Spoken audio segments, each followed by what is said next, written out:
Pilgrim. What I thought was interesting about this pilgrimage journey of mine was that, so I started with this kind of belief in my heart that I'm going to be the fastest pilgrim that's ever done the Camino de Santiago. All 550 miles, I will be the fastest one to do it. And so I started with that pace. I mean, I really was cruising fairly good in the first 200 miles. I was going about 40K-ish a day. And me and my buddy. And my body's going, hey, stop. And I'm like, shut up, body, you know? And to the proof of how blindsided I was by my ambition to get this thing done, doing the fastest I could, like as a millennial, the proof is that I took no pictures for like 2 weeks, not a one. I was so blindsided. I'm walking on the north coast of Spain, so blindsided by this ambition to get this thing done faster than anyone. I'm just cruising. And my Achilles was starting to like really scream at me, like, hey, stop this, you know, like, and I'm like, stop it. Until I got to Porto Galete. And my Achilles said, no more. Nope. And I couldn't really walk. I mean, it was so painful to take a step. I'm like, oh boy, you know, like, what's that mean? And so I changed into sandals because my boots had been rubbing against, the cup of my boots had been rubbing against my Achilles for 200 miles. And like the heel cup, if you know what I mean.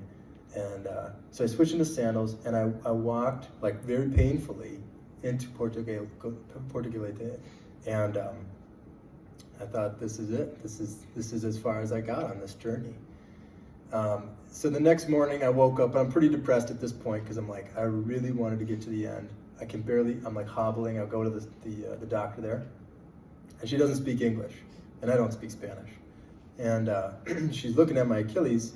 And she said, stop walking, 2 days rest. And we're communicating kind of through broken English, stop walking, 2 days rest. If you start walking on the third day and it still hurts, stop it, just go home. And she said, because your Achilles will, and she couldn't think of the word in English. And she said, stop walking because your Achilles will. So she told me, so, thank you.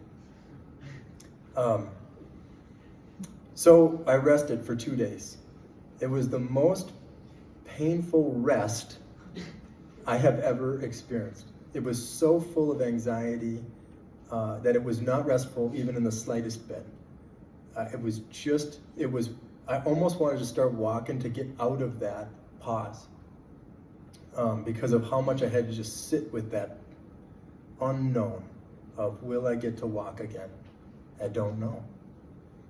And I kind of spiraled down into kind of a depression. I'm like, who cares about this walk anymore? I had one other guy with me, a buddy of mine. I said, I don't think there's any solution. He goes, well, what if we got new shoes? Let's try it. That's actually a pretty simple solution. So we got new shoes, and it went just under where my Achilles was rupturing. Like the cup just went just not quite under it, but just so it was hitting just the bottom of where it was really swollen and starting to rupture. And I said, let's try it.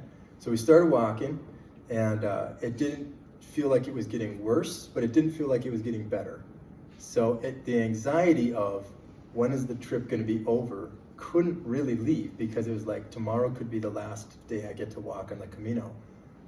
So I'm walking, and what was so interesting about it was, you know, I went from, in my head, being the person that's going to do the Camino the fastest of anyone in the history of the Camino walkers to do it, to, I hope I can walk another 5K to get to lunch.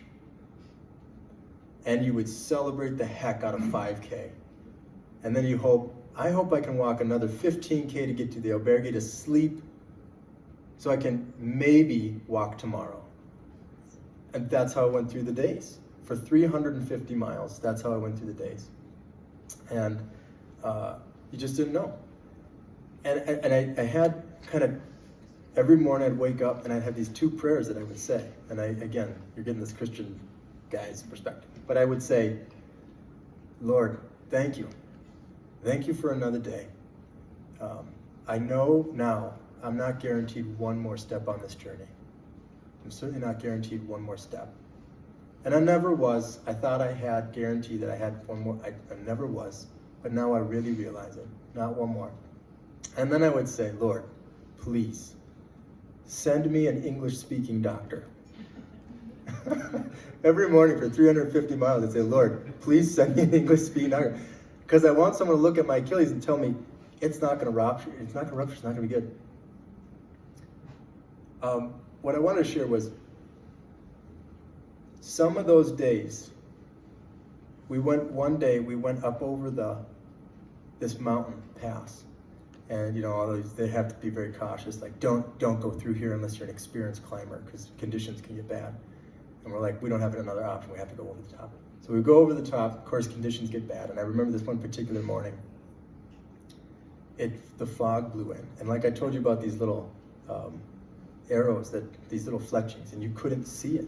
So you're going up over the top of the hill. I was standing next to a post with fletching on it, and from me to the wall, I couldn't see. And the clouds would part for just a moment. I would see another one. My buddy and I would run to it, and then we'd wait until the clouds would part, and then we would see another one, and we'd run to it. So sometimes all life gives you is a short break in the clouds to run to the next section. Sometimes all you're given is the provision to go another little bit, but go when you can. And again, what I learned through all this is I ultimately did get to Santiago. I did make it. And my Achilles kind of got better, but for the most part it stayed the same through 350 miles of walking. I learned two things. One, again, we're not guaranteed any other step. Two, there is provision on the way, enough for you to make your journey. And I think this is an example of where there is actually provision. There's provision for the small little gain that you need to go for the next while until there's more space for provision. Or another stop, a pause, to refuel, to restock, and maybe only to walk another 6 feet. But what I think is important to see in that is that there's been these provisions along the way, that there has been exactly what I needed, when I needed it, right in front of me to ultimately get to where I was going. And I believe that for all of us. And again, that taking into account that you're willing to pause for a moment, take a look, where's the provision? Take in the nourishment, and maybe walk only another 6 steps until you see the next little bit. So this is a song called The Pilgrim.